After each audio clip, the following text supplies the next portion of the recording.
আমি তো শুনা পালে হিন্দু ধৰ্মৰ মহিলা মানুহজন ইয়াৰতো ৰহস্য এটা আছে নহ'লে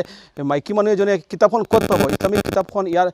কোনোবা আনি মাইকী মানুহক দিব লাগিব এই আমাৰ গতিকে যিটো ঘটনা ঘটিছিল ইয়াত পুলিচ প্ৰশাসনে তদন্ত কৰি পাইছে এজন মহিলা মানুহে ইয়াত কিতাপখিনি ৰাখিছে আৰু মূৰ্তিখনৰ হাতখন ভাঙি থৈ গৈছে ইয়াত অলৰেডি সিহঁতে চি ফুটেজৰ পৰীক্ষা কৰি এইখিনি পাইছে আমি এইটো পুলিচ প্ৰশাসনক দাবী জনাওঁ যে এই মহিলা মানুহজনীক কোনে এই কিতাপখন দিছে ইয়াততো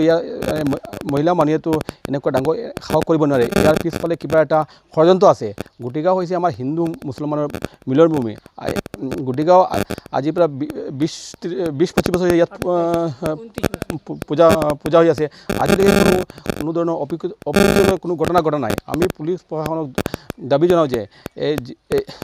মহিলা মানুহজনে কিতাপখিনি ইয়াত ৰাখিছে ইয়াৰ বেকগ্ৰাউণ্ডত কোন আছে এইটো তদন্ত কৰিলেও মানে ঘটনাটো আচল সত্যটো ওলাই যাব কোন ধৰ্মৰ মানুহজন আমিতো শুনা পালে হিন্দু ধৰ্মৰ মহিলা মানুহজন হিন্দু ইয়াৰ ইয়াৰতো ৰহস্য এটা আছে নহ'লে মাইকী মানুহ এজনে কিতাপখন ক'ত পাব ইছলামিক কিতাপখন ইয়াৰ কোনোবা আনি মাইকী মানুহক দিব লাগিব